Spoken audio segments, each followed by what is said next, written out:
திருவள்ளூர் மாவட்டம் கும்மிடிப்பூண்டி சிப்காட் தொழிற்பேட்டை வளாகத்திற்கு அருகில் வசிக்கும் வடமாநில குடும்பத்தைச் சேர்ந்த 3.5 வயது பெண் குழந்தையை 4 மனித மிருகங்கள் நேற்று மாலை கூட்டுப்பாலியல் வன்கொடுமை செய்திருப்பதாகவும், இதில் பாதிக்கப்பட்ட அந்த குழந்தை உயிருக்கு ஆபத்தான நிலையில் சென்னை ஸ்டான்லி மருத்துவமனையில் சேர்க்கப்பட்ட மருத்துவம் பலனளிக்காமல் இன்று காலை அவர் உயிரிழந்திருப்பதாகவும் தகவல் வெளியாகியிருக்கிறது. தமிழ்நாட்டில் பெண் குழந்தைகளுக்கு பாதுகாப்பற்ற நிலை தொடர்வது மிகவும் கவலையளிப்பதாக அன்புமணி ராமதாஸ் தெரிவித்திருக்கிறார். பால்மனம் மாறாத குழந்தையை சீரழித்து 4 மனித மிருகங்களுக்கும் வடமாநிலத்தைச் சேர்ந்த தொழிலாளர்கள் தான் என்று தெரிய வந்துள்ளது. 4வரும் கஞ்சா போதையில் தான் இந்த கொடிய குற்றத்தை நிகழ்த்தியுள்ளனர் எனவும், பால்மனம் மாறாத 3.5 வயது குழந்தையை 4 மனித மிருகங்களால் பாலியல் வன்கொடுமை செய்த கொடூரத்தை நினைத்து பார்க்கவே நெஞ்சம் பதறுவதாகவும் அன்புமணி ராமதாஸ் தெரிவித்திருக்கிறார்.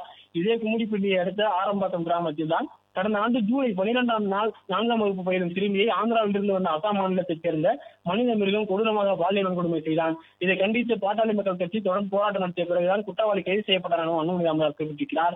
அந்த வழக்கின் விசாரணை 5 மாதங்களில் முடிக்கப்பட்டு குற்றவாளிக்கு இரட்டை ஆயுள் தண்டனை விதிக்கப்பட்டது. இப்போது அதே பகுதியில் இன்னொரு கொடுமை நிகழ்த்தப்பட்டிருப்பதாக அன்புமணி ராமதாஸ் குறிப்பிட்டிருக்கிறார். கஞ்சா உள்ளிட்ட போதைப் பொருட்களின் நடமாட்டம், அதனால் நிகழும் பெண்கள் மற்றும் குழந்தைகளுக்கு எதிரான குற்றங்கள் ஆகியவற்றை அரசும் காவல்துறையும் இனியும் வேடிக்கை பார்க்க கூடாது எனவும் அன்புமணி ராமதாஸ் வலியுறுத்தியிருக்கிறார். தகவல்களுக்கு நன்றி பாண்டியராஜன்.